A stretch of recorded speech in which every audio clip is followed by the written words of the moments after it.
Hi guys, आज हम लोग 2016 में आई हुई एक horror movie the midnight man को यहाँ पे रिकैप करेंगे। इस मूवी के रिकैप को शुरू करने से पहले इसके पीछे की थोड़ी सी कहानी बता देती हूँ। आपको याद होगा कुछ साल पहले एक क्रीपी पास्ता रिचुअल काफी ज्यादा फेमस हुआ था जिसको बोला जाता था द मिडनाइट गेम। थोड़ा सा इसका याद दिलाती हूँ मैं आपको। तो इसमें जितने भी प्लेयर्स होते थे उन लोगों को एक आदमी होता था द मिडनाइट मैन जो आपके घर में आता था, और प्लेयर्स जो होते थे उन्हें उसको रात के 12 बजे से रात के 3:33 तक उसे अवॉइड करना होता था। और इस गेम को शुरू करने के समय पे अपना अपना नाम लिखना होता था पेपर पे, जिसके बाद खून का ड्रॉप लगाना होता था और जो मेन दरवाजा होता था उस पे 22 बार नॉक करना होता था, जिसके बाद जो आपने कैंडल जलाया हुआ होता है उसको ब्लो आउट करना होता था। ऐसा करके ये वाली जो गेम होती थी उसकी शुरुआत हो जाती थी। और यहाँ पे रिक्वायरमेंट होता था कि आपको सरवाइव करना है 3:33 तक, जिससे कि जो मिडनाइट मैन है वो आपको आके पकड़ ना ले। अभी सारी चीजें क्लियर हो गई हैं, तो अब चलते हैं सीधे रिकैप की तरफ। हमारी यहाँ मूवी की शुरुआत में हमें 3 बच्चों को दिखाया जाता है जो एक मैंशन के एटिक में है, अंधेरे में बैठे हुए हैं और उनके सामने एक गेम रखा हुआ है जिसको वो लोग खेलना शुरू कर रहे हैं। यहाँ पे एक बच्ची होती है जिसका नाम होता है एना, उसका एक छोटा भाई है जिसका नाम है मैक्स, और इनकी एक फ्रेंड है जिसका नाम है मैरी। और हम देख पा रहे हैं कि ये तीनों ने अपने अराउंड नमक से एक सर्कल बनाया हुआ होता है और उसके बीच में बैठे हुए हैं और अपने कैंडल्स को वापस से लाइट करने की कोशिश कर रहे हैं। हमें मालूम चलता है कि कैंडल्स को जलाना बहुत ज्यादा जरूरी है, नहीं तो मिडनाइट मैन जो है वो आके इन्हें अटैक कर लेगा। और साथ ही साथ जो सॉल्ट वाला सर्कल इन्होंने बना के रखा हुआ है, जब तक वो लोग कैंडल को नहीं जला लेते उसके अंदर ही उनको बैठना पड़ेगा, नहीं तो अगेन मिडनाइट मैन आके उन्हें पकड़ लेगा। यहाँ पे जैसे ही फाइनली ये लोग अपने अपने कैंडल्स को जलाने में सक्सेसफुल हो जाते हैं, वैसे ही घर में बहुत ही ज्यादा बुरी तरीके से एक बहुत ही डरावनी सी आवाज सुनाई देती है। खासकर जहाँ ये लोग होते हैं एटिक में, वहाँ पे सुनाई देती है। और इस आवाज का सीधा सीधा मतलब यही होता है कि द मिडनाइट मैन जो है इनके काफी ज्यादा करीब आया हुआ है। अब ये जो आवाज हुई होती है वो इतना ज्यादा डरावनी होती है कि मैरी इससे डर जाती है, और जो सॉल्ट वाला सर्कल होता है डर के मारे ना चाहते हुए भी अननोइंगली वो उससे बाहर चली जाती है। और तुरंत ही हम देख रहे हैं कि मिडनाइट मैन वहाँ आता है, उसको उसके पैर से पकड़ के डार्कनेस में ड्रैग करते हुए ले जाता है। इतना ही नहीं, उसको बहुत ही ज्यादा ब्रूटल तरीके से वो मार भी देता है। साथ साथ हम देख रहे हैं कि मैक्स और एना जो सर्कल का पार्ट हटा था क्योंकि मैरी वहाँ से ड्रैग होके बाहर गई थी, वो वाला जो पार्ट है उसको सॉल्ट से वापस ये लोग बनाते हैं उस सर्कल को कंप्लीट करते हुए। हम यहाँ साथ साथ इनके पास जो घड़ी होती है उसमें समय देख पा रहे हैं कि 3:32 AM हो रहा है, मतलब कि ये जो गेम है ये ऑलमोस्ट खत्म हो चुका है। बस इन्हें 3:33 तक का वेट करना है और उसके बाद ये लोग इस गेम को खत्म कर पाएंगे, मतलब कि ये दोनों सरवाइव करके इसको जीत चुके होंगे।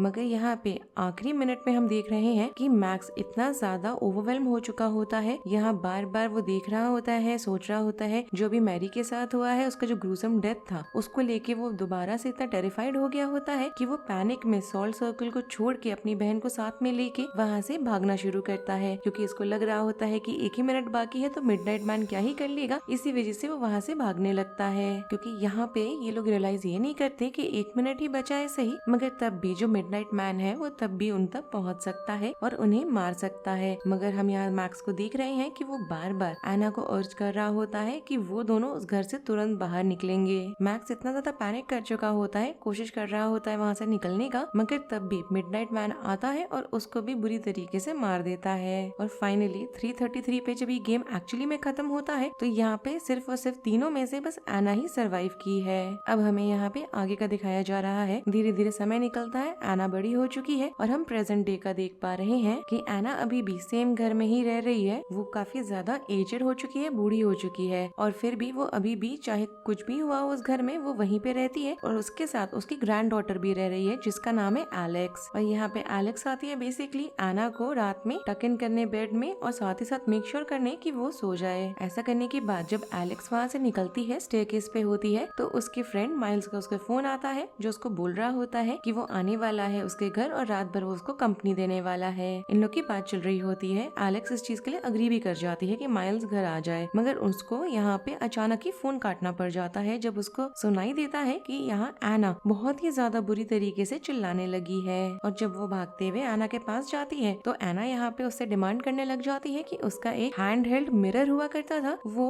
एलेक्स जाके एटिक से उसके लिए लेकर आए। और ये बात एलेक्स के लिए इसलिए शॉकिंग है क्योंकि आज तक उसकी ग्रैंडमदर ने उसे बचपन से अब तक कभी भी एटिक में जाके कुछ भी करने के लिए अलाउ नहीं करा, मतलब कि अब तक उसके लिए एटिक एक फॉरबिडन एरिया हुआ करता था। तो अचानक से उसकी ग्रैंडमदर को उसका मिरर क्यों याद आ रहा है, स्पेशली वो एटिक में जाके लाने का ये कौन सा टाइम है, उसको समझ नहीं आ रहा। फिर भी यहाँ पे वो अपनी ग्रैंडमदर की कोई भी बात को नहीं टालती है, उसको डर भी लग रहा होता है, तब भी वो एटिक में जाती है उस मिरर को ढूंढने के लिए। जब वो फाइनली उस चेस्ट को खोलती है जिसके अंदर वो मिरर सपोजिटली होना चाहिए, तो उसके अंदर जो चीजें रखी हुई होती है उसको देख के वो थोड़ा सा सरप्राइज हो रही है, क्योंकि उसके अंदर एक पिस्टल रखा है, बुलेट्स रखे हुए हैं, उसमें वो हैंड हेल्ड मिरर भी है और एक बॉक्स है जिसको यहाँ पे रोप से बांधा हुआ होता है। और यहाँ एलेक्स उसको खोल के देखने लगती है तो उसको दिखाई देता है कि उसमें कुछ कैंडल्स पड़े हुए हैं, सॉल्ट पड़ा हुआ है, साथ ही साथ मैच बॉक्सेस हैं और उसमें पेज है एक जिसमें लोगों का नाम लिखा हुआ है इंक्लूडिंग हर ग्रैंडमदर्स नेम। साथ ही साथ उसके आगे जो उसका ध्यान सबसे ज्यादा अपनी तरफ खींचता है वो ये होता है कि सबके नाम के आगे एक रेड कलर का डॉट बना हुआ है। ये सारी चीजें जब वो खोल के देख रही होती है उस टाइम तक एलेक्स आ चुका होता है और वो भी उसके साथ ये चीजें देख रहा होता है और दोनों काफी ज्यादा इस कंटेंट को लेके क्यूरियस हो रहे होते हैं कि एग्जैक्टली किस चीज के लिए ये सारी चीजों को रखा गया होगा। तभी यहाँ पे अचानक से एना आती है, बॉक्स की तरफ पॉइंट करने लगती है और बहुत ही बुरी तरीके से चिल्लाने लग जाती है और बोलने लगती है कि यहाँ पे एलेक्स और माइल्स ने ना चाहते हुए या चाहते हुए भगवान जाने क्या तब भी उन्होंने रीओपन कर दिया है एक ऐसी चीज को जिसको बाहर निकलने के लिए फॉरबिड किया गया था। मतलब कि वो उस गेम के बारे में बात कर रही है और ऐसा होने के बाद वो एकदम से कोलैप्स भी कर जाती है, बेहोश हो जाती है। इस बिहेवियर से एलेक्स बहुत ज्यादा पैनिक करती है और जाती है कांटेक्ट करती है डॉक्टर हार्डिंग को, जो बेसिकली एना के डॉक्टर हैं। मालूम चलता है कि डॉक्टर हार्डिंग जो है वो सालों से इनके फैमिली के डॉक्टर रह चुके हैं और साथ ही साथ जो एना का मेंटल इलनेस है उसका ये सालों से इलाज भी कर रहे हैं। वो आते हैं, एना को एग्जामिन करते हैं, उसको एक सेडेटिव वाला इंजेक्शन देते हैं उसको शांत रखने के लिए। साथ ही साथ वो यहाँ पे एलेक्स को बोल रहे होते हैं कि जो एना का रूम है उसको वो हमेशा लॉक रखे, जिससे कि वो इस चीज को इंश्योर कर सके कि एना रात में इधर उधर वॉन्डर नहीं करेगी, क्योंकि ऐसा करने की वजह से हो सकता है कि वो ध्यान ना दे और खुद को ही इंजर कर ले। जाने से पहले डॉक्टर हार्डिंग यहाँ पे एलेक्स को उसके मदर की डेथ को लेकर भी कंडोलेंसेस देते हैं, जिसके बाद वो तो वहाँ से चले जाते हैं। मगर माइल्स और एलेक्स के दिमाग में उस गेम को लेके जो एना ने बोला था वो सारी चीजें अभी भी चल रही होती हैं और इस चीज से वो लोग इतना ज्यादा क्यूरियस हो चुके होते हैं कि वो वापस से जाते हैं एटिक में उसी गेम को दोबारा से देखने के लिए, समझने के लिए। जब वो बॉक्स को ही देख रहे होते हैं तो उन्हें वहाँ पे एक पुराना पेपर मिलता है जिसको कि अंदर किसी तरह से छुपा के एक तरीके से रखा गया था कि एकदम आपके फेस पे वो नहीं दिखता है। और ये जो पेज होता है बेसिकली इसके अंदर सारे इंस्ट्रक्शंस लिखे हुए होते हैं कि कैसे इस गेम को खेलें जिसको बोला जाता है द मिडनाइट मैन। अब यहाँ पे इंस्ट्रक्शंस के हिसाब से पहला स्टेप ये होता है कि जो भी उस गेम को खेल रहा है वो सारे के सारे पहले तो उस लिस्ट में अपना नाम ऐड करेंगे, जिसके बाद अपने अपने फिंगर्स को प्रिक करेंगे जिससे कि खून निकले और खून का जो ड्रॉप है अपने नाम के आगे उसको वो डालने वाले हैं उस पेज में। इसका मतलब ये होता है कि वो जो प्लेयर्स हैं वो अपने नाम के आगे जैसे ही ऐसा करेंगे मतलब कि अपना कंसेंट दे रहे हैं इस गेम को खेलने का, जिसके बाद अपना अपना ये लोग कैंडल निकालेंगे, उसको यहाँ पे जलाएंगे और घर के सारे लाइट्स को बंद कर देंगे। जिसके बाद जो पेपर था जिसमें नाम को ऐड किया गया था, ब्लड का ड्रॉप लगाया गया था, उसको अपने साथ लेके जाएंगे, घर का जो मेन डोर है उसमें उसको जाके वो चिपकाने वाले हैं और एग्जैक्टली 12 बजे जो फ्रंट डोर है उसमें एग्जैक्टली 22 टाइम्स नॉक करना होगा। एक बार ऐसा हो जाएगा तो सारे प्लेयर्स यहाँ पे इंतजार करने वाले हैं एक तरीके से देखने के लिए कि जो गेम है वो असली है कि नहीं और ये काम किया भी कि नहीं। हम यहाँ देखते हैं कि वो जो पेज होता है जिसमें इंस्ट्रक्शंस लिखे हुए हैं उसमें कुछ रूल्स और प्रोहिबिशंस भी लिखे हुए हैं, मगर जिस पार्ट में वो चीजें लिखी हुई होती हैं वो फटा हुआ है और कितना भी ये लोग ट्राई कर ले ढूंढने का उन्हें वो फटा हुआ जो पेज है वो नहीं मिल रहा होता है। हम यहाँ देखते हैं कि एलेक्स अपना कैंडल लेके चली जाती है एना को चेक करने के लिए। साथ ही साथ हम माइल्स को देख रहे हैं जो अभी भी एटिक में बैठा हुआ है उस बॉक्स के सामने और वो जो पेज टॉर्न है जिसमें प्रोहिबिशंस लिखे हुए हैं उसको ढूंढने लग जाता है और उसको फाइनली एक बुक के पेजेस के बीच में टक किया हुआ वो पेपर मिल भी जाता है जिसमें प्रोहिबिशंस लिखे हुए हैं। उसमें एक्चुअली में जो प्रोहिबिशंस हैं उसमें जो रूल्स दिए हुए हैं वो काफी ज्यादा इम्पोर्टेंट है, क्योंकि यहाँ पहले तो बोला गया है कि जो प्लेयर्स हैं जो वो इस गेम को खेल रहे हैं उसके बीच में वो लोग नहीं सो सकते। दूसरा ये होता है कि कोई भी प्लेयर एक रूम में बहुत ही ज्यादा समय तक नहीं रुक सकता। और तीसरा ये होता है कि अगर बाई चांस उनका जो कैंडल है वो बुझ जाता है तो उन्हें उसे तुरंत जलाने की जरूरत है। और बाई चांस अगर उनसे उनका कैंडल नहीं जल रहा या फिर कोई और रीजन की वजह से अगर वो कैंडल नहीं जलता है तो अपने अराउंड एक यहाँ पे प्रोटेक्टिव सॉल्ट का सर्कल उन्हें बनाना है और उसमें खड़े रहना है, जिसके बाद दोबारा वो लोग अटेम्प्ट करेंगे उस कैंडल को जलाने का। और अगर ऐसा इनमें से कोई भी रूल को फॉलो अगर ये लोग नहीं करते हैं बाई चांस तो जो मिडनाइट मैन है वो आके स्ट्राइक कर देगा। यहाँ पे आगे ये भी लिखा है कि जो गेम है वो 3:33 AM पे खत्म होने वाला है और जो लोग इस गेम को उस टाइम तक सरवाइव करेंगे वही यहाँ पे एज अ विनर कंसिडर किए जाएंगे। ये सब देखने के बाद माइल्स निकलता है, सीधे जाता है एलेक्स के पास, जिससे कि ये सारे जो प्रोहिबिशंस और रूल्स हैं जो उसको अभी पेज मिला है उसमें जो लिखा हुआ है उसको वो जाके उसे सारे कुछ डिटेल में बता सके। तब तक हम साथ ही साथ यहाँ पे एलेक्स को भी देख रहे हैं जो आई होती है एना को चेक करने और वो देखती है कि एना जो है अपने बेड पे नहीं है। तो उसको लगता है कि हो सकता है कि वो वॉशरूम में हो, तो वो अपने कैंडल को साइड में टेबल पे ही रखती है और जाती है एना को चेक करने के लिए। और जब वो उसको चेक कर रही होती है तो हम देखते हैं कि बल्कि यहाँ एना वॉशरूम में नहीं है, उस कैंडल के पास आई है और उसने डेलिबरेटली जानबूझ के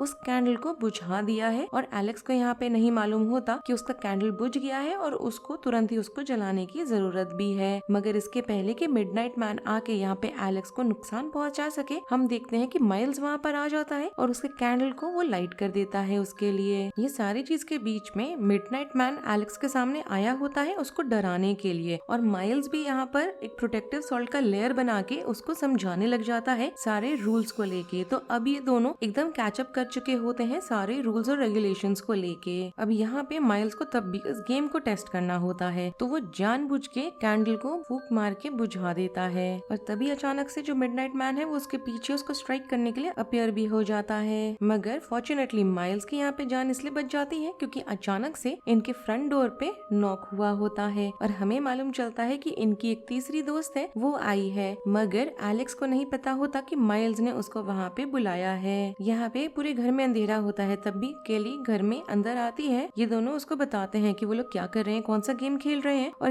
केली अपने आप को भी इनवाइट करती है उस गेम को खेलने के लिए। जिसके बाद वो अपने लिए भी कैंडल को लाइट करती है, अपना नाम लिखती है और ब्लड लगाती है। और अब देख के लग रहा है कि अब ये तीनों ही पार्टिसिपेट कर रहे हैं मिडनाइट मैन वाले गेम में। अब जैसे जैसे लोग घर के अराउंड मूव कर रहे होते हैं तो यहाँ एलेक्स को याद आने लग जाता है कि कैसे उसकी मदर ने सुसाइड करा था और यहाँ पे उसको ऐसा लगने लगा है कि हो सकता है गेम को हारने की वजह से उसकी मॉम ने ऐसा करा हो। साथ ही साथ उसको ऐसा भी शक होने लग जाता है कि उसके जो ग्रैंड मदर है एना, वो खुद में भी बहुत सारे सीक्रेट्स दबाए हुए हैं। और जब ये सारी बातें हो रही होती हैं तो वो एक सिंगल जगह पे वो लोग बहुत समय तक होते हैं, तो यहाँ पे जो रूल है वो वायलेट होने लग जाता है। और एक साथ हम देख रहे हैं कि तीनों के यहाँ पे कैंडल्स ब्लो आउट हो गए हैं। एलेक्स और माइल्स यहाँ पे किसी तरह से अपने कैंडल को मैनेज करते हैं वापस से जलाना। मगर हम केली को देख रहे हैं कि उसका कैंडल जल तो गया है मगर रूफ से पानी टपकने की वजह से उसका जो कैंडल है वो दोबारा से बुझ जाता है। तो यहाँ पे एलेक्स बोलती है केली को कि वो अपने अराउंड सॉल्ट का एक प्रोटेक्टिव सर्कल बनाए, जिसके बाद वो और माइल्स जाते हैं उसके लिए एक ऑल्टरनेट कैंडल को ढूंढने के लिए और उसको सर्कल में ही बैठने को बोलते हैं। उन लोग को डाइनिंग रूम में डॉक्टर हार्डिंग मिल जाता है मगर कोई कैंडल अभी तक उन्हें नहीं मिला।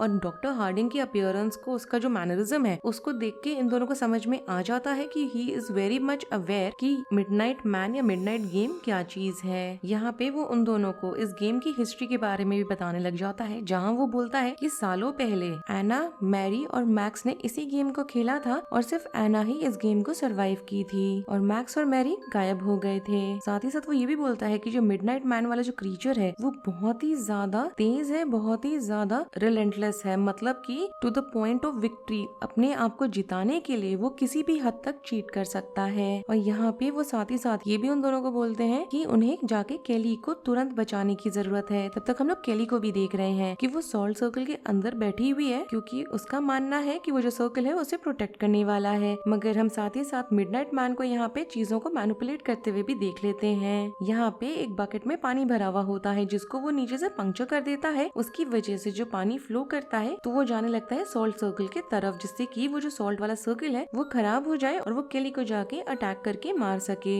केली यहाँ पे इस चीज को नोटिस करती है और एक फ्लावर पॉट को उठाती है उस सर्कल को प्रोटेक्ट करने के लिए। मगर मिडनाइट मैन उसको नॉक ओवर कर देता है, जिसकी वजह से वो जो सॉल्ट वाला सर्कल होता है वो डिस्ट्रॉय हो जाता है। और जब तक ये तीनों केली तक पहुँचते हैं तब तक केली मर चुकी होती है। तीनों निकलते हैं एटिक की तरफ जाते हैं क्योंकि उन्हें यहाँ पे उस गेम को डिस्ट्रॉय करना होता है जिससे कि फ्यूचर में कोई और इस गेम का विक्टिम ना बन जाए। एलेक्स यहाँ पे अनकवर करती है अपनी माँ को लेके सच्चाई, जहाँ पे वो बोलती है कि उसकी माँ को ट्रिक किया गया था इस गेम को खेलने के लिए, साथ ही साथ उसको भी ऐसा करने के लिए एना ने ट्रिक करा क्योंकि आज तक उसे उस मिरर की जरूरत नहीं हुई, उसको वो एटिक में जाने नहीं दी, मगर आज अचानक से उसको वो मिरर भी याद आ गया और उसको एटिक में भी जाने को बोला जिससे कि वो एटिक में जाके उस गेम को डिस्कवर करे, खेले और उसको उस चीज में वो फंसा ले। डॉक्टर हार्डिंग यहाँ पे एलेक्स और माइल्स को बोलते हैं कि अपने अराउंड वो लोग एक प्रोटेक्टिव सॉल्ट का सर्कल बनाएं, मगर वो खुद उस सर्कल से बाहर खड़ा होता है। अचानक से वहाँ पे एना आती है, देख के लग रहा है कि मिडनाइट मैन ने उसको पोजेस करा हुआ है और हमें यहाँ कंफर्म हो जाता है कि मिडनाइट मैन कभी भी उसको छोड़ के नहीं गया, मतलब कि जब से यहाँ पे उस गेम को सो कॉल्ड जीतने के बाद एना सरवाइव की हुई है तब से जो क्रीचर है उसके साथ ही वो भी लगा हुआ है और ये उस पॉइंट तक आ चुके हैं जहाँ पे वो जो क्रीचर है वो एना को पूरी तरीके से कंट्रोल करता है। यहाँ पे एना के थ्रू उसकी बॉडी को कंट्रोल करते हुए मिडनाइट मैन डॉक्टर हार्डिंग को स्ट्रैंगुलेट करके मार डालता है और एलेक्स इस चीज को होता हुआ देखती है तो वो पिस्टल निकालती है, उसमें बुलेट डालती है और ना चाहते हुए भी उसको यहाँ जबरदस्ती एना को गोली मार के जान से मारना पड़ता है। और ऐसा होते ही हम देख रहे हैं कि मिडनाइट मैन ने खुद को पूरी तरीके से मैनिफेस्ट करा है और साथ ही साथ जो ग्रैंडफादर क्लॉक लगा हुआ है घर में उसमें हम समय देख रहे हैं कि 3:30 का हो रहा है, मतलब कि बस 3 मिनट और है और उसके बाद ये गेम खत्म हो जाएगा। एलेक्स और माइल्स यहाँ पे 4 बजने तक का इंतजार करते रहते हैं अपने सॉल्ट सर्कल में खड़े, मतलब कि 3:33 के समय पर वो लोग उस सर्कल से नहीं निकलते बल्कि 4 बजे तक उस सर्कल में ही खड़े रहते हैं। और यहाँ जब वो कंफर्म हो जाते हैं कि अब तो पक्की तरीके से हर तरीके से वो लोग सेफ हो चुके हैं तो माइल सबसे पहले निकलता है सॉल्ट सर्कल से और जाता है डॉक्टर हार्डिंग को चेक करने के लिए, मगर यहाँ नोटिस करता है कि उनके हाथ में जो वॉच है उसमें जो समय हो रहा है वो 3:27 का हुआ है। मतलब कि ये हुआ कि मिडनाइट मैन ने यहाँ पे समय को मैनिपुलेट करा था, घड़ी में समय बदल दिया था और यहाँ पे तुरंत ही मिडनाइट मैन आके माइल्स को भी जान से मार देता है और यहाँ एलेक्स ही एक सोल सर्वाइवर बची है इस गेम की। आगे हमें दिखाया जाता है कि यहाँ क्लियरेंस सेल लगा हुआ है उसी मैंशन में, उसी घर में, और यहाँ पे एक बच्चा है जो अपने फादर के साथ आया हुआ है उस सेल में और यहाँ पे जो बच्चा आया हुआ होता है उसका ध्यान जाता है एक बॉक्स पे जिसको बहुत ही अच्छी तरीके से बांधा हुआ है। उसको लग रहा होता है कि उस बॉक्स के अंदर बहुत सारे खिलौने रखे हुए होंगे, मगर उसको बिल्कुल भी आइडिया नहीं होता कि उस बॉक्स के अंदर एग्जैक्टली क्या चीज रखी हुई है। वो उस बॉक्स को उठाता है और अपने फादर के साथ वहाँ से उसको खरीद के निकल जाता है और इसके साथ ही ये मूवी यहीं पे खत्म हो जाती है। अगर आपको इस मूवी का रिकैप पसंद आया हो then do like the video, subscribe to my channel, share it with your friends and don't forget to follow me on Instagram. Link आपको नीचे डिस्क्रिप्शन बॉक्स में मिल जाएगा। Thanks for watching, bye.